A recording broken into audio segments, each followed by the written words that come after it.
Place à présent à la page santé. Ce matin, c'est avec Daryl Midega-Faga. Bonjour. Bonjour Epiphane, bonjour à tous. Voilà, on parle du mois d'octobre, puisque tout a été chamboulé. Ce matin, vous revenez donc dans la deuxième partie pour nous parler santé. On parle donc du mois rose au Bénin, où l'on parle bien sûr des cancers gynécologiques. Pour le compte de ce numéro, on s'intéresse au deuxième type de cancer féminin le plus fréquent. Il s'agit du cancer du col de l'utérus. Exactement, le cancer du col de l'utérus, il faut le savoir, est une tumeur maligne qui se développe dans la partie la plus basse de l'utérus. Alors, il peut être dépisté à l'aide d'un frottis vaginal et prévenu grâce à la vaccination contre les infections à papillomavirus humain, le fameux HPV. Alors, à l'échelle mondiale, on estime environ 600 000 nouveaux cas et plus de 300 000 décès chaque année. Et la plupart des femmes touchées ont moins de 50 ans au moment du diagnostic. Alors, au Bénin, Epiphane Chabi, la maladie reste un véritable défi de santé publique parce que le cancer de col de l'utérus se développe, rappelons-le, dans la partie étroite reliant l'utérus au vagin. Et dans la majorité des cas, il est causé par une infection persistante du col par le virus du papillome humain, transmis principalement lors des rapports sexuels. Et dans la plupart des cas, l'infection disparaît d'elle-même au bout de quelques mois. Mais lorsqu'elle persiste pendant plusieurs années, le virus peut provoquer des anomalies cellulaires qui finissent par dégénérer en cancer. Alors, juste, quels sont les signes d'alerte, Epiphane Chabi? Oui. Les signes à surveiller. Le symptôme le plus fréquent, c'est un saignement vaginal anormal. C'est des changements au niveau des menstruations, des saignements après la ménopause ou encore de légers saignements entre les cycles.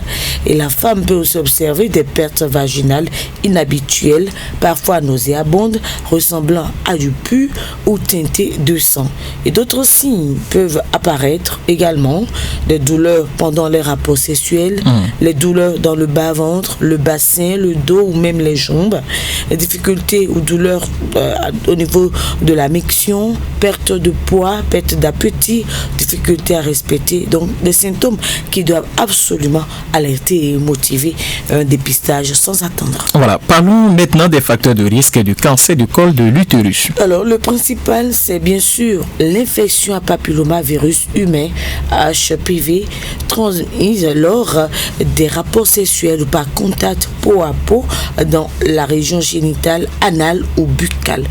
Mais d'autres éléments augmentent le risque, c'est-à-dire une infection génitale additionnelle, et l'usage prolongé des contraceptifs hormonaux, le tabagisme, le début précoce des rapports sexuels ou encore la multiplicité des partenaires sexuels sans protection chez la femme. Alors, face à toutes ces différentes informations, Daryl, le dépistage précoce reste donc la meilleure arme pour lutter contre le cancer du col de l'utérus. Bien entendu, le dépistage précoce du cancer de col de l'utérus reste la meilleure arme. Il permet donc de réduire considérablement le risque de développer ce cancer et d'en mourir.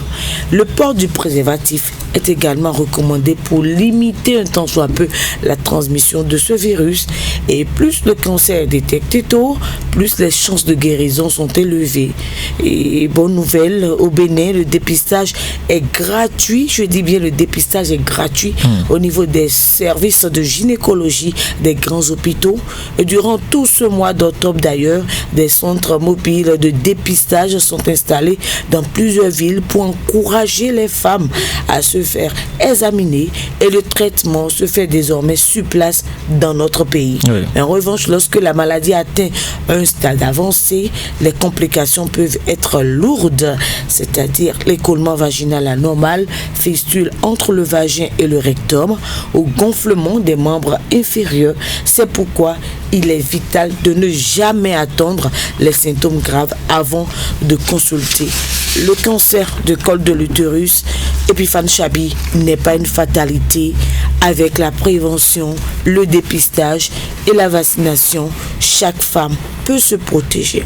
Alors, mesdames, pendant ce mois rose, faites donc le pas allez vous faire dépister. C'est gratuit, c'est simple et ça peut sauver votre vie.